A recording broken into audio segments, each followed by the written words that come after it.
Hi, can you tell me about the process of bringing this book to the small screen and what your relationship was with it before starting the show?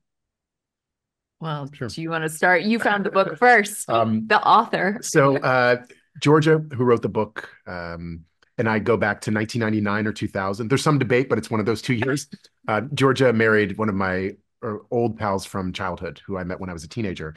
And so I knew Georgia as she was thinking about writing the book, which was really for almost 10 years from 2000. She started writing the book around 2008. And then the book came out in 2017. So the book came out on Valentine's Day of 2017. We did a little Q&A at the Barnes& and Noble that no longer exists in New York City, Georgia and I. And it was sometime after that, maybe 4, 5, 6 months, I just started imagining it existing in another form. And I reached out to Georgia, which probably would take us to the top of 2018, and asked if she would want to partner on that. I had Erica in mind. Erica and I had worked on a play together in 2013. So 12, Yep. 13, we met around then. Um, and we had been trying to find something to do.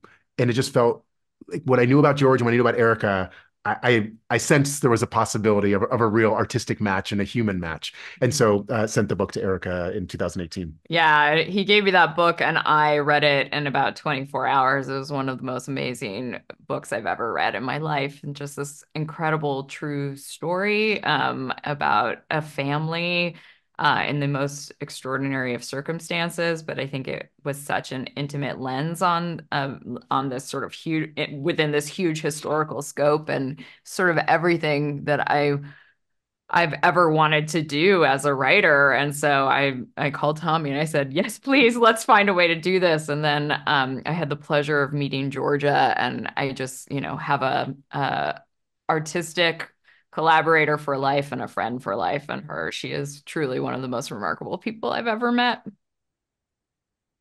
With so many storylines and people in different countries and places, was shooting or even just figuring out how to do that a challenge? Yes.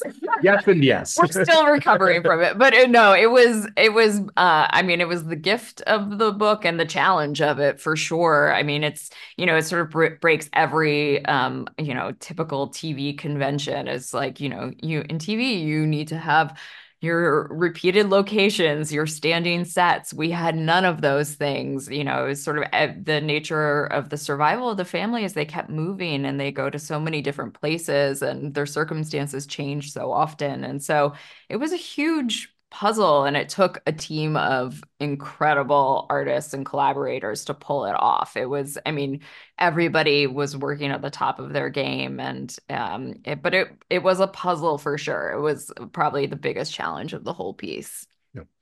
Erica's a very good puzzle maker and puzzle solver. So we were well equipped though. We had a good chance. We had a good chance. What do you think is the strongest message you want audiences to take away from this show?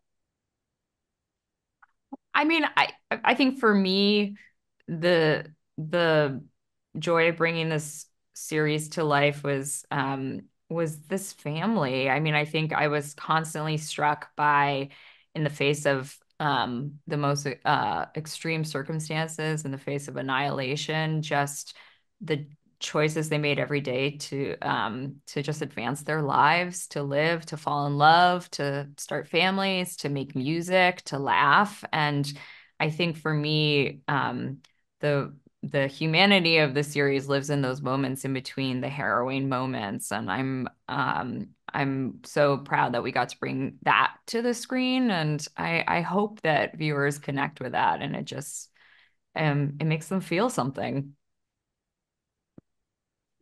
I mean, well, come on, what am I going to do? It's true. I agree. I have nothing to add to that. I think you guys did a great job. Thank you so much for speaking with me today. Thank you so Thank much. you. Thanks for being here.